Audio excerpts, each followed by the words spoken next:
Hey folks, how you doing out there? Hope you're doing well. I'm coming to you from my glass house. They always say don't throw stones if you're I'm kidding, it's in my house, but friend's house, but still, they always say don't throw stones if you're in a glass house. But I'm gonna fucking throw stones. And today I'm throwing stones at let's see, I got a bunch of them. I got a bunch of them throwing stones at corporate America for employing is really a light term for when you're talking about children. They're employing children. Yeah, no, that's called fucking forcing kids to work. You can't be employing a child. Oh, a 13-year-old made a little bit of he made a choice, that 8-year-old. Listen, I tried to talk him out of joining my mining company, but he said he had to do it to support the family.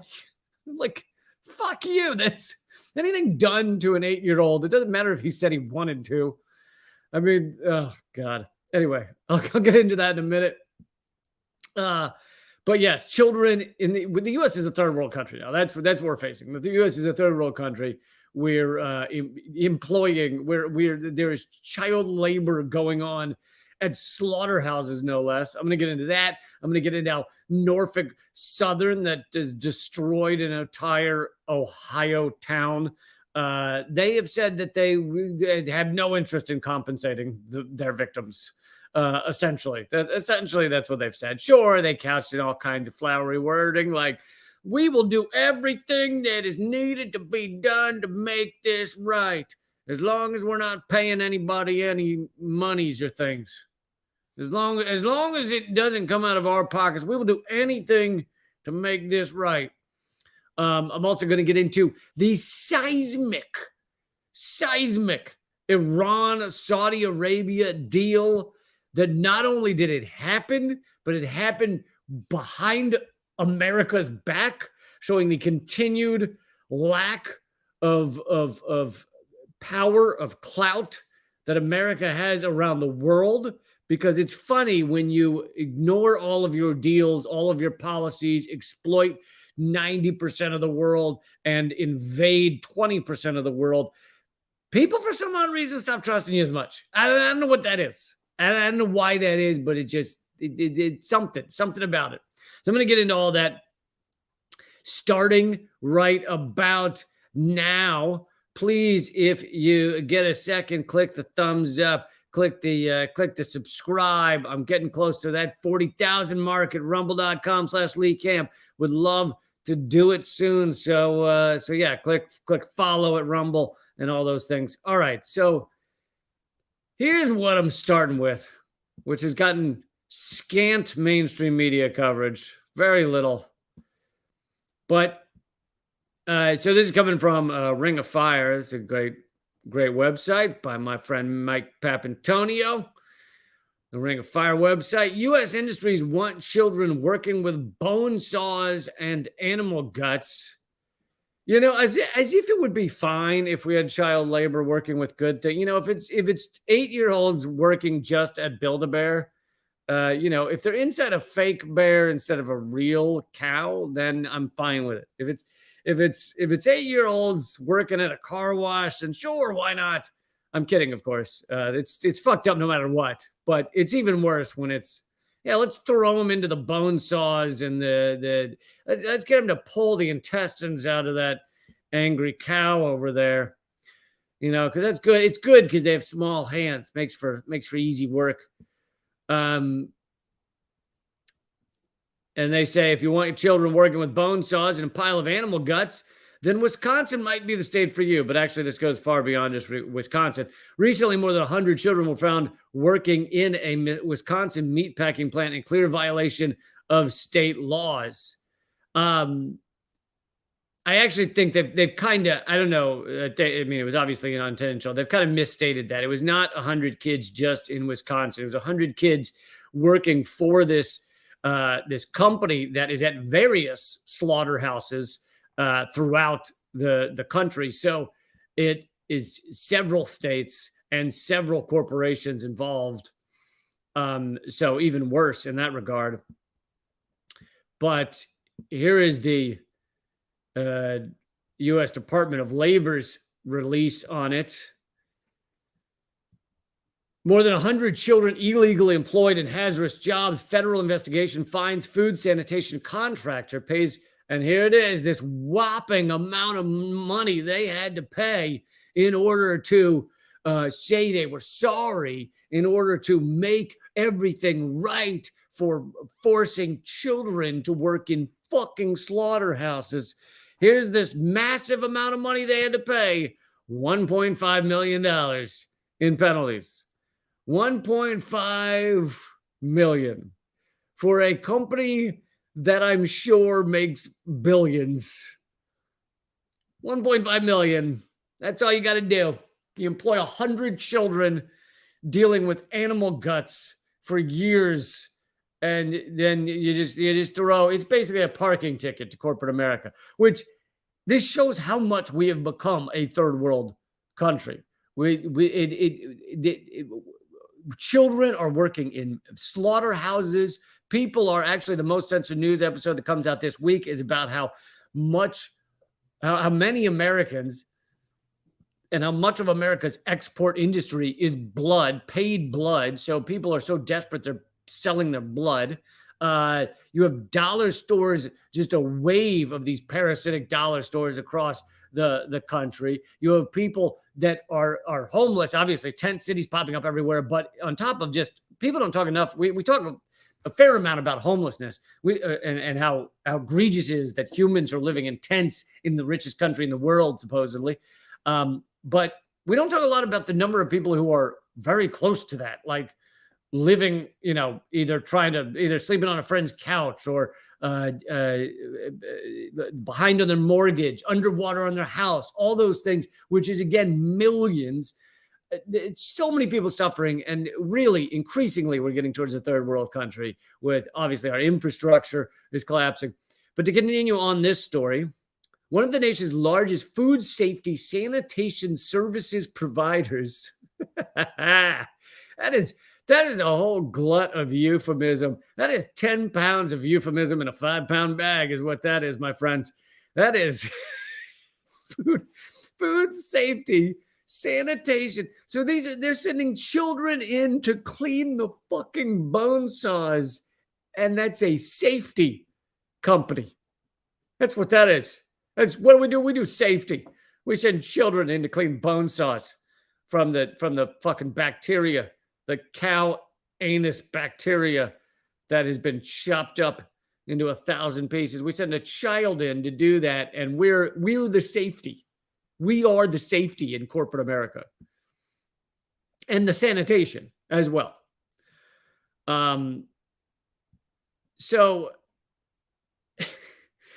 So this food safety sanitation service, basically, it's a company that is hired by other, I call them torture farms. These are the nice term is factory farms, again, with the euphemisms. These are factory farms. They're torture farms. The animals are 100% tortured. These are, let's be honest, you don't have to be some like fucking tree-loving hippie to understand that these are sentient beings. You ever think about the fact, sorry, I'm going to get a little philosophical for a second. You ever think about the fact that if humans weren't on this planet, that let's say the highest level of intelligence, and I know it's arguable whether we're intelligent, but let's say the highest level of intelligence on this planet were like a gnat or a fly or something, then galactically speaking, that is the most advanced thing that for millions of light years, possibly the entire universe. We can get into the argument of whether there's other life at some other time, but possibly the entire universe. That would be, if it were just flies on this planet, it would be mind-blowing that there was a sentient being buzzing around on one of these planets. Insane craziness that the universe had become conscious in this fly. Amazing.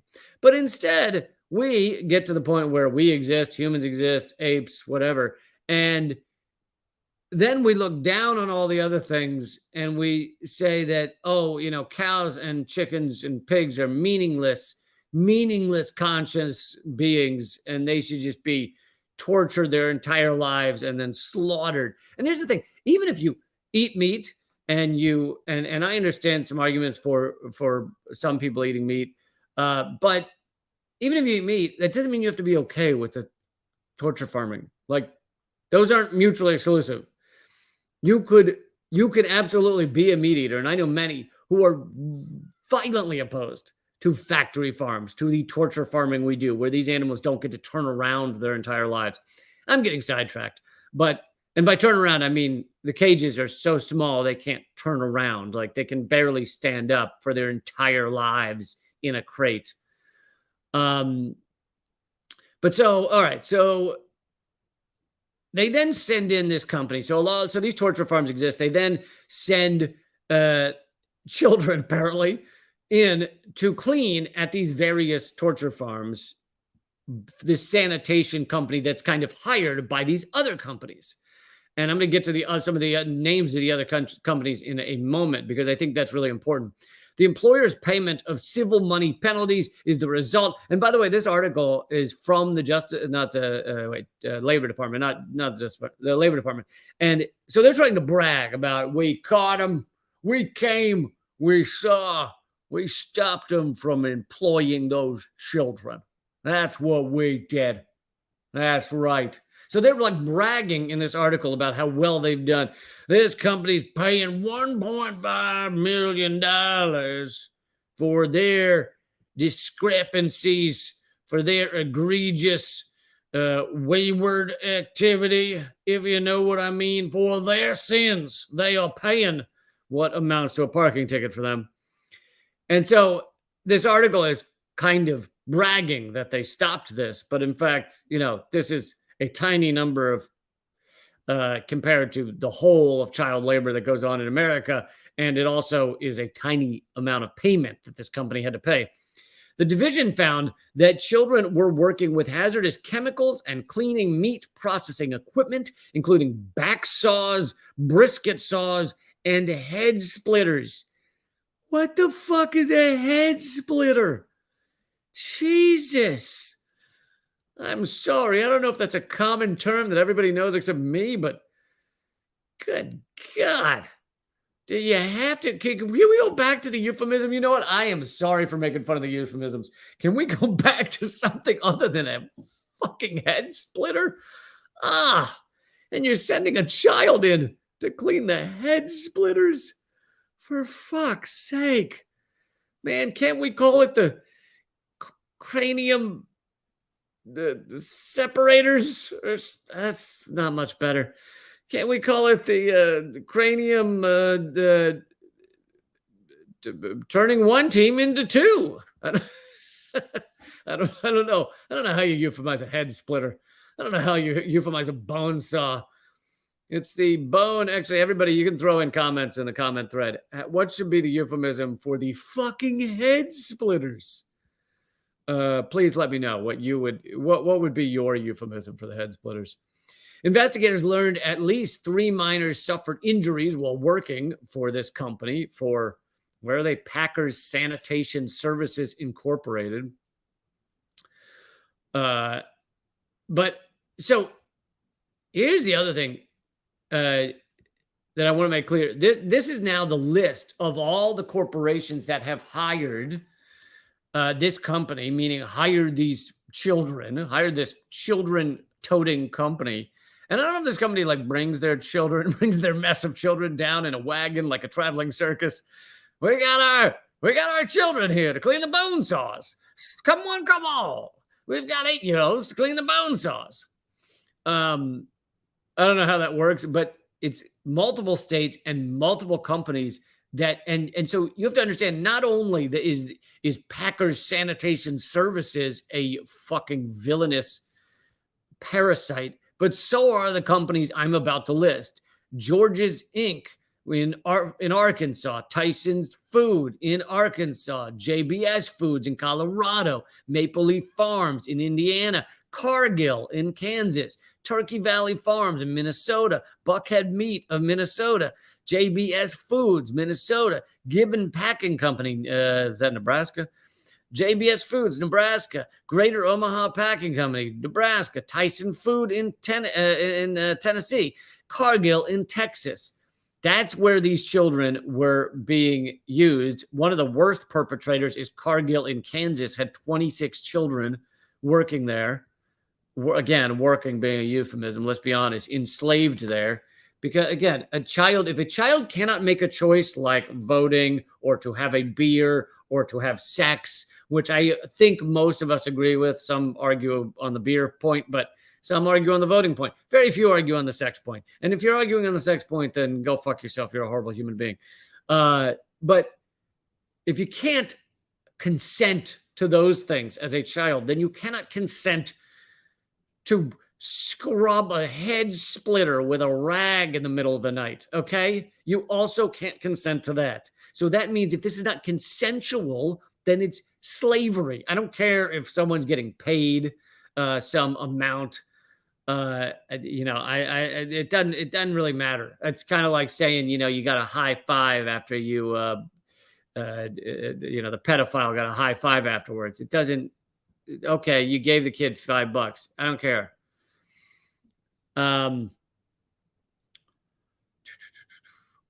Someone's talking about the vaporizing of pigs. What that is, which was revealed just a couple of years ago by Direct Action Everywhere, which does great work, is they found that certain torture farms were using a technique. I can't remember the euphemized term for this technique, but it takes a long time to kill 1,000 hogs, right? You got to, even if you're doing it with a bolt gun to the head and it's just boom, boom, boom, you still got to fucking murder 1,000 hogs, and it takes a long time and it's a lot of effort. So here's what they decided to do. They decided, I know what we'll do. We'll put them all in a very tightly concealed barn, or what is not a barn, it's a building, and we'll pump in superheated air overnight, so that they all essentially cook to death, like burn alive, and they weren't actually cooking, but it was so hot they would die. And then they'd go around in the morning, and if any of them were able to survive, they would then bolt gun them in the head. But so it was basically cooking, 1,000 at a time alive. And that was revealed. And then they tried to prosecute. I don't know where this stands in the courts. They tried to prosecute the guy who revealed it for illegally, revealing factory secrets or whatever.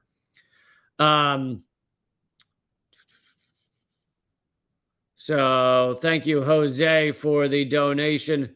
He says all farms are torture farms. I will let you guys argue that in the comment section.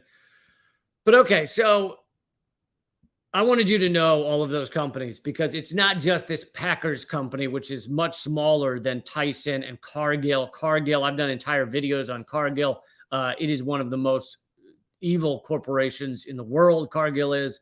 So I wanted you to hear their names as well, knowing that they also employing children. And this says something about America. And this is the part of, you guys, I think, come to my stuff because I get to the deeper layers, not just the stuff that might be mentioned on CNN. The deeper layer is, this is a late stage empire, right? This is how it behaves in late stage capitalism.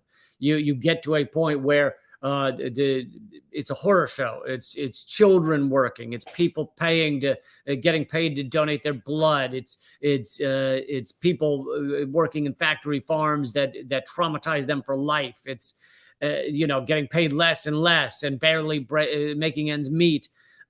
It's all of those things. So this is part of a late stage capitalist catastrophe, and it shows that the U.S. is quickly becoming a third world country.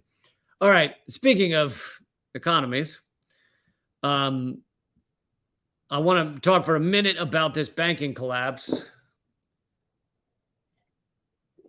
Some say, by the way, click subscribe, click thumbs up, please. Leave a comment. Even if you don't have anything to say, leave a comment, because it helps with the algorithm.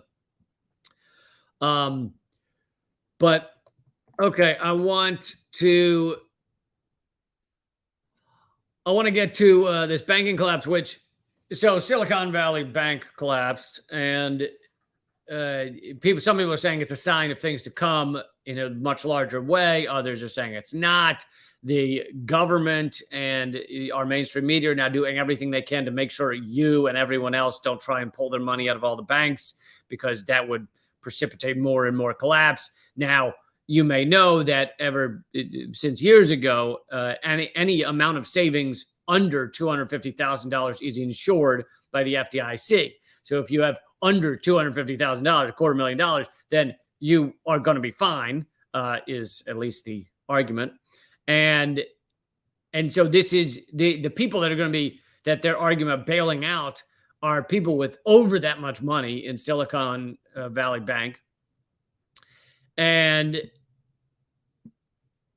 here is old Bernie Sanders stepping up to the plate. And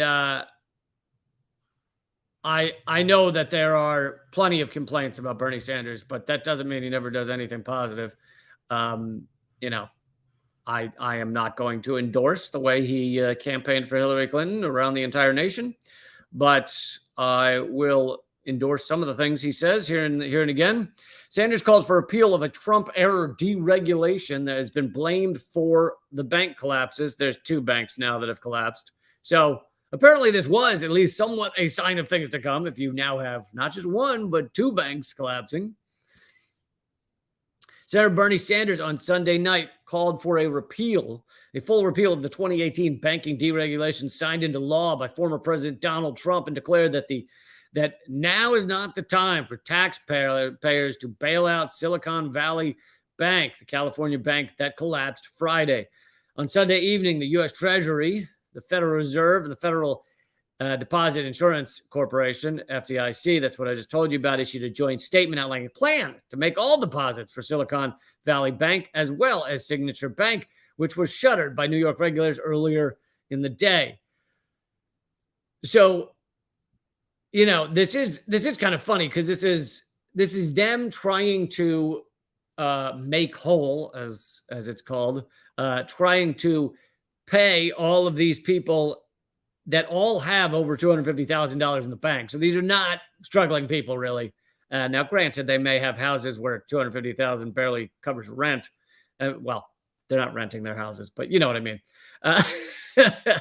They may have. These are very rich people, so they may have to pay $250,000 a year in child support. Who knows? But these are not people that are generally struggling, and yet still our government is more eager to jump in and save them and help them and bail them out than they are to make sure people are eating across this country. I mean, we have plenty of people in extreme poverty across this country. There are plenty of people that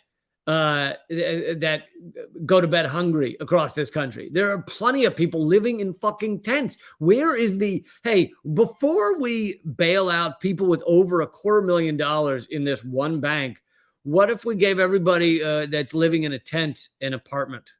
What if that step came first? So now, initially when I was going to cover it, I was going to say this is bullshit for taxpayers to be funding this. Now, the argument is that taxpayers are coming from the government, is that taxpayers are not funding this, that this is funded by insurance payments that banks pay. But either way, I don't really give a shit whether it's taxpayer or not taxpayer. And furthermore, modern monetary theory, it's not actually coming from tax dollars anyway. But that aside, there's so many things across this nation that need to be bailed out before these people that have over $250,000 in the bank. That's just what they have in the bank. That's not counting their house.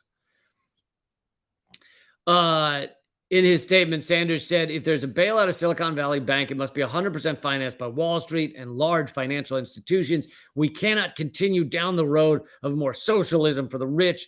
And I used to like that this was his expression, socialism for the rich and rugged individualism for everyone else. But let's be fucking honest. Say the goddamn word. Socialism for the rich and capitalism aimed at the poor is what it is. It's capitalism to exploit the poor while the rich get socialism when they need to be bailed out. Let us have his quote continues, let us have the courage to stand up to Wall Street, repeal the disastrous 2018 bank deregulation law, break up too big to fail banks, and address the needs of working families, not the risky bets of vulture capitalists. So there, he said the word at the end. I'm glad he did there. I don't know. Our system is, it's not really about rugged individualism. It's like the people are just exploited and fucked. I realize that's not really Bernie Sanders language. Bernie Sanders, hey, we're getting fucked. That should, honestly, would he not win it? Be honest. Tell me in the comment thread. Would Bernie Sanders not win the next election if his slogan at the bottom of his posters was "We're getting fucked"? Spelled out, no asterisks, no dashes. Be honest. Would he not win that goddamn election? Win it at such a level that they couldn't even rig it against him. They would be helpless to rig it against him if it just said, "We are getting fucked." Anyway, so I wanted to bring you that update. But the other thing that this isn't saying is that article is not saying is that this is, again, the way capitalism works, right? It works in such a way that the capitalists, the top ruling elite, are they have the laws, they have the government, they have one could say they have the government by the balls, but they are the government. They don't need to have it by the balls. They are the government. They own the government. It's beyond by the balls. By the balls implies that the government's a different dude, and it is a dude because apparently he's got balls. We could say by the gonads, and both male and female have gonads, so we can do that. But that argues that they're a separate entity, and he's just and the corporate America just has power over them. No, corporate America is them. It is them. So yet again, this is how capitalism works. It exploits people to the breaking point, and when the systems start to crater, when the systems start to crack and slowly start to disintegrate, like the bridges across this country, who is saved? Who is really rescued? It's not the people in the tents. It's not the people losing their homes, as we saw in 2008, where millions were foreclosed upon. That's not who's saved. Who's saved is the capitalist class. The richest of the rich. That is who's saved when push comes to shove. Because they own the laws. They own the systems. All right, I want to move on. Oh God, let's do this one because this is pretty big. This seismic shift that has just happened between Iran, Saudi Arabia, and China, and your mainstream media is probably only having scant conversations about this. I'm not saying they're not covering it. They cover it at their propagandistic angle, so it is being covered in mainstream media, but not in the way it should, and not to the extent that it should. They're too busy being like, there's a balloon in the sky.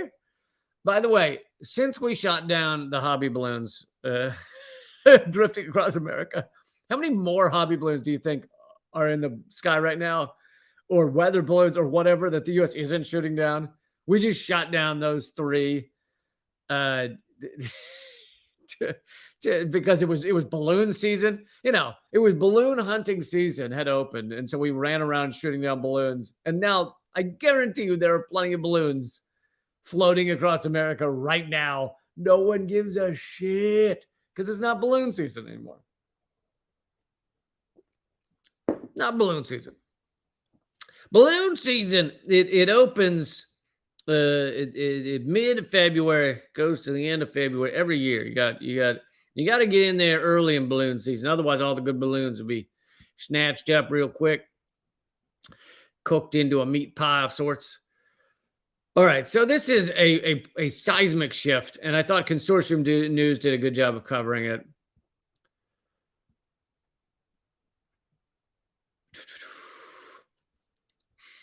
Iran and Saudi Arabia have come to essentially a détente, a peace agreement, which is, hasn't been the case for decades and decades. Ever since the 1979 Islamic Revolution that overthrew then I'm going to get to the implications of all this in a second, overthrew the U.S. allied Shah of Iran. The rivalry between the two major Middle Eastern powers, Iran and Saudi Arabia, has been at the heart of every conflict across the region. And then he gives some examples. In Lebanon, Iranian-backed Hezbollah and Saudi-backed parties might begin, now that there's peace between Saudi Arabia and Iran, might begin to resolve their differences, a unity that would worry Israel and lessen U.S. influence further in that country. In Syria, Hezbollah and Iranian militias have been battling Saudi-backed jihadists for more than a decade. The Syrian war could now come to an end. In Yemen, U.S.-backed Saudis have been fighting the Houthi, who have been driven into a closer alliance with Iran. Obstacles to a peace deal could now have been removed. In Iraq, reconciliation between Sunni and Shia could make the U.S. presence and influence irrelevant and unwelcomed by all sides. In Bahrain, Iranian-backed Shiites, no longer in conflict with the Saudi-aligned monarchy, could sideline the presence of the U.S. Fifth Fleet in a region on the mend.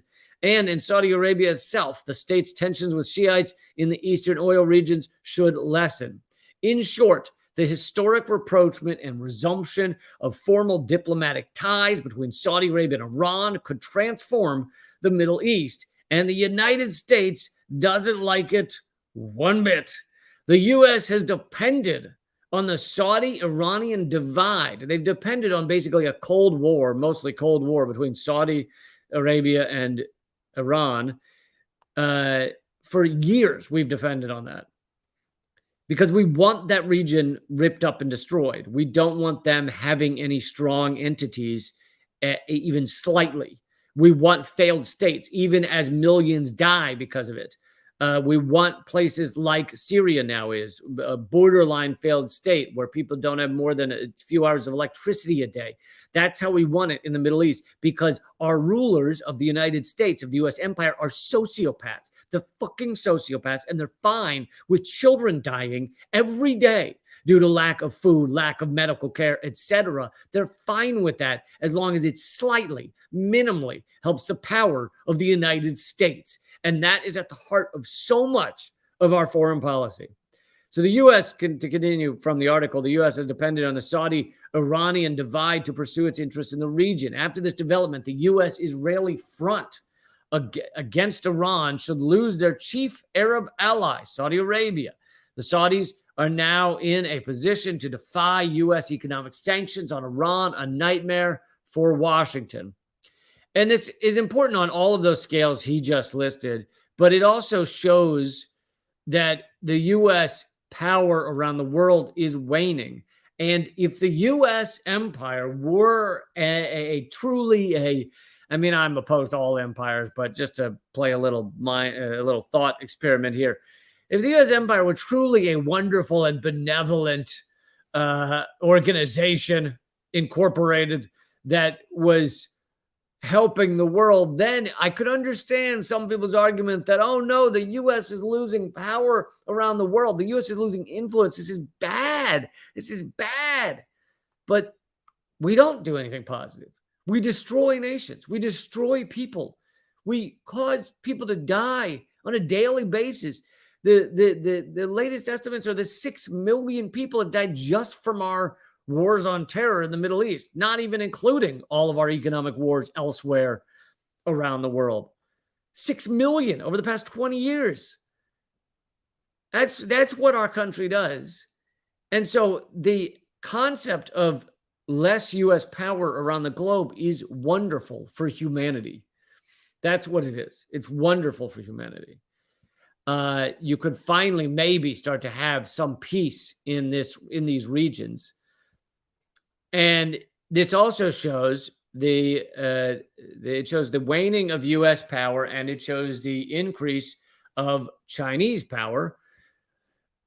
China has stepped in to be the statesman that the U.S. refused to be, to resolve differences that have ripped the Middle East apart. That has to produce sleepless nights inside the Beltway. If anything proves that China is committed to stability in the world and the U.S. is committed to instability, it is this deal. And I think that's a great point, is that This is a deal of peace. This is Iran and Saudi Arabia, two major countries, powerful countries in that region, coming together and saying they're not going to be at war anymore, and or Cold War, not going to be at each other's throats. And that is a step towards peace, right? You take all the other players out of it, US, China, ignore them. That is a step towards peace. Two major countries in a region saying we are no longer going to try to harm each other. That is a step towards peace. And the US doesn't want it. We don't want peace. We fucking hate peace. Peace is bad for us. The fighting and war and violence is generally good for the United States. And our rulers, our oligarchy realize that. And so they push that and they try and create that. Doesn't matter how many innocent people die. Syria is a good example. We have endlessly backed and helped and funded and armed and done reams of propaganda to support a kind of ongoing, you can call it a civil war, you can call it something else, but an ongoing war in Syria. And it hasn't brought down the Assad regime, but what has it done? Just created a fucking dystopian hellhole where people, our economic war against Syria continues. People don't have fuel. They don't have electricity. They don't have medicine. 90%, the latest estimates from the UN rapporteur are 90% of Syrians live below the poverty line. 90%. And like I said, people die every day in Syria from lack of medical care, lack of food, lack of clean water, every day. And the U.S. wants that. We support that. Our government supports that. Totally fine with it. Not just totally fine with it, fucking funding it. So, here's one little part, one little extra piece here. The U.S. has already been alarmed by Saudi overtures to join the BRICS alliance, the economic alliance between Brazil, Russia, India, China,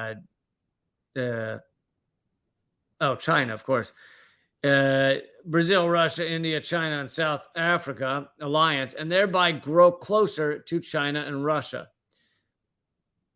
Sorry, because I interrupted that sentence. It sounded confused, but Saudi overtures to grow closer to BRICS and closer to China and Russia. Talk about replacing the petrodollar with the petro yuan was already raising blood pressure in D.C. Israel reacted angrily to the announcement, saying it demonstrated Washington and Israel's weakness towards Tehran. Yeah. Israel's weakness towards Iran. Israel has been nothing but belligerent to Iran. Israel assassinates scientists in the streets in Iran. Israel has wanted bombing of Iran, no matter how many civilians die. So the idea that we've been weak, we sent a drone bomb through the head of the Iranian military. And that's apparently being light on Iran, whereas instead it's actually being pretty harsh. If you were that general, I would view that as harsh. I'd be like, hey, these guys are they've been a little bit harsh on Iran. I figured it out right as that drone bomb ripped through me.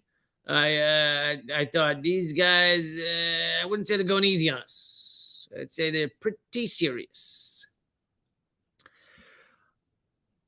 But I want to show you also how some